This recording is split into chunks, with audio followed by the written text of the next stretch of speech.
నల్గొండ, ఖమ్మం, వరంగల్ పట్టభద్రుల ఎమ్మెల్సీ ఉప ఎన్నికల సందర్భంగా బీఆర్ఎస్ ఎమ్మెల్సీ అభ్యర్థిగా పోటీ చేస్తున్న ఏనుగుల రాకేష్ రెడ్డిని భారీ మెజార్టీతో గెలిపించాలని మాజీ మంత్రి ఎమ్మెల్యే జగదీష్ రెడ్డి కోరారు.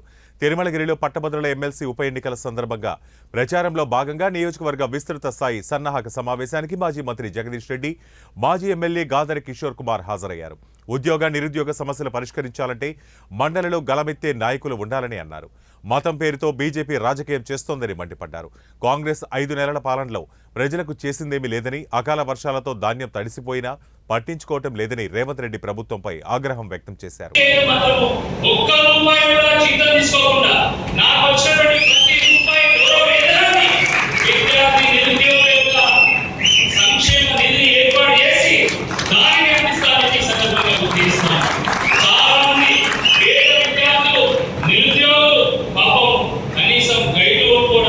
పుస్తకాలు ఒప్పుకోవడానికి కూడా డబ్బులు లేకుండా చాలా ఇబ్బంది పడుతున్నారు.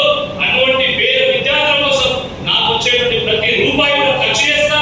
అదే విధంగా రేపు ఎమ్మెల్సీ అయితే నాకు ఎంతో కొంత ఫండ్ ఉంటుంది.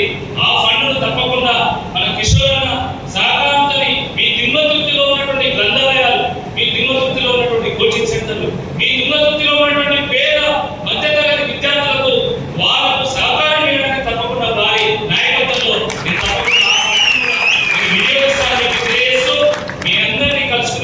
గొప్ప అవకాశాన్ని కల్పించినందుకు ఈ తుంగతుర్తి నాయకులు అందరూ కూడా పేరు పేరు ధన్యవాదాలు. 3వ నెంబర్లో నా పేరు ఉంటుంది.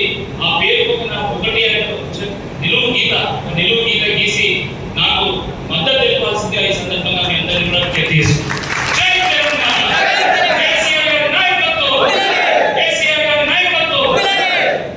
నల్గొండ జిల్లా నుంచి అత్యధిక మెజారిటీ నుంచి మీరు కేసీఆర్ గారికి బహుమతిగా ఇవ్వాలని చెప్పి మీ అందరినీ కూడా వినయపూర్వకంగా విజ్ఞప్తి చేస్తాను. పోటీ చేసేలో మీరైనా ప్రజలకు కూడా అయిపోయింది. ఇదంతా 7 గారు నిలబడేదాన్ని అయిపోయింది. మీడియా మిత్రులందరికీ నమస్కారం. ఈరోజు వరంగల్, ఖమ్మం, నల్గొండ జిల్లాల పట్టభద్రుల నియోజకవర్గం శాసనమండలికి బీఆర్ఎస్ పార్టీ నుంచి పోటీ చేస్తున్న రాకేష్ రెడ్డి గారి ప్రచార కార్యక్రమం సాగుతుంది. మరి ఈరోజు భువనగిరి ఆలయంలో జరిగిన సమావేశాల్లో బీఆర్ఎస్ పార్టీ రాష్ట్ర కార్యవర్గ అధ్యక్షులు కేటీ రామారావు గారు కూడా పాల్గొనడం జరిగింది. దీంతో మా కార్యకర్తల్లో కూడా ఉత్సాహం పెరిగింది. ఓటర్ల నుంచి, పట్టభద్రులైన ఓటర్ల నుంచి కూడా సంపూర్ణమైన మద్దతు లభిస్తుంది. తప్పకుండా రాకేష్ రెడ్డి గారిని గెలిపిస్తామని చెప్పి ప్రతి చోటు నుంచి కూడా మాకు సమాచారం వస్తుంది.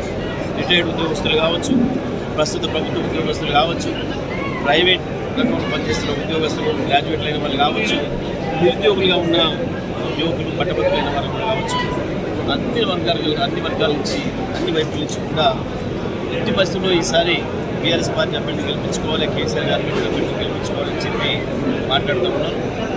మా పార్టీ నుంచి వెళ్ళి వచ్చిన అభ్యర్థి కూడా రాకేష్ రెడ్డి మంచి అభ్యర్థి, ఉన్నతమైన చదువుకున్నవాడు, వ్యవసాయ కుటుంబం నుంచి వచ్చి పూర్తిగా కింది స్థాయి నుంచి అన్ని విషయాలు, అన్ని బాధలు, కష్టాలు తెలిసినవాడు, వ్యవసాయ రంగంలో తెలిసినవాడు. అదే సందర్భంలో బ్రిటిష్ పిల్లలు చదివి, ఉన్నతమైన చదివి అమెరికాలో వెళ్ళి ఉద్యోగం చేసుకొని స్థిరపడే అవకాశం ఉన్నప్పటికీ కూడా మళ్ళీ పుట్టిన ఊరికి సేవ చేయాలని చెప్పి